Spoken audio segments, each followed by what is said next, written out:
The day the Pokémon fought back. Obedience is just a matter of conditioning.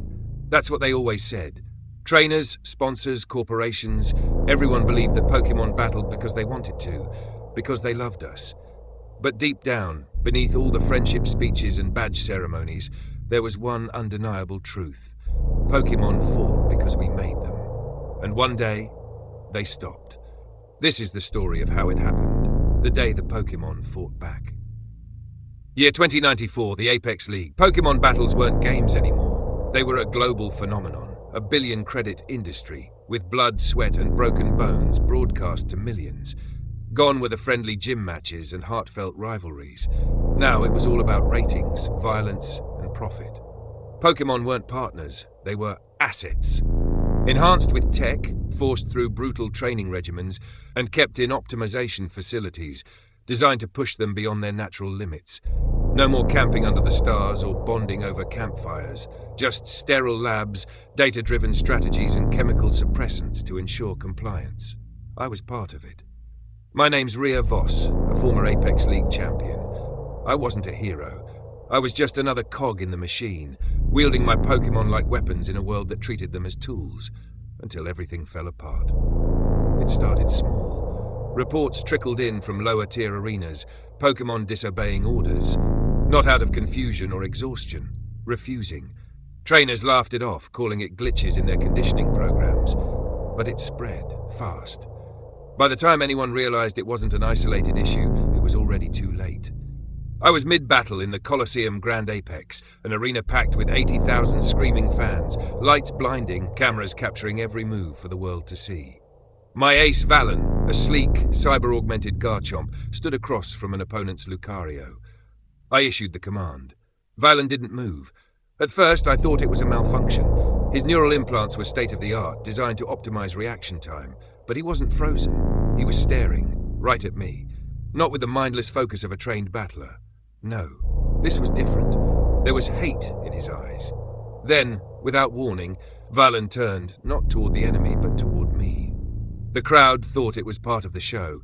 Cheers echoed as Valen lunged, jaws wide, claws gleaming under the stadium lights.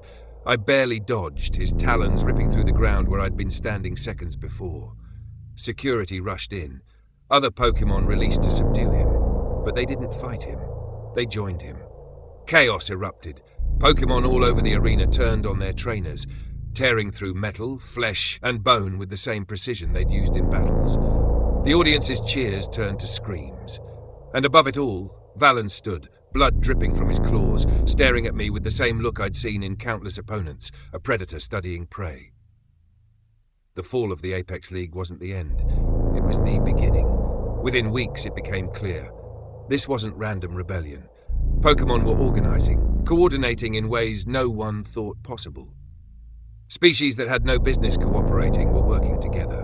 Wild Pokémon ambushed supply convoys, domesticated ones sabotaged power grids. Psychic types disabled communication networks. Electric types fried cities into darkness. It wasn't a war. It was an extinction event. We tried to fight back.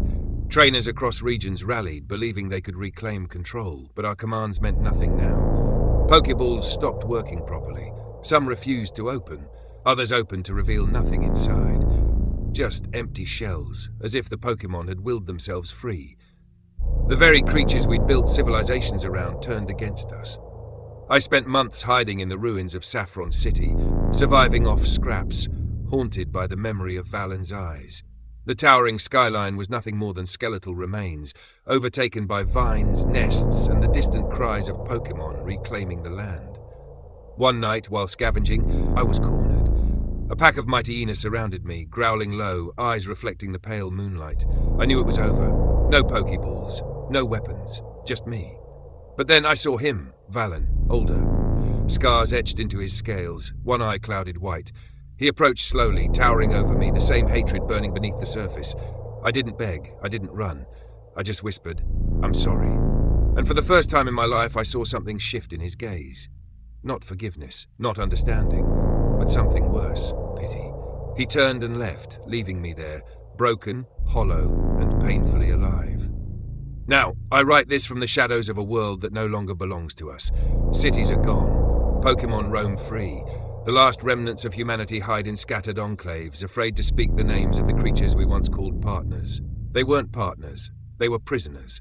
And one day, they fought back. The end.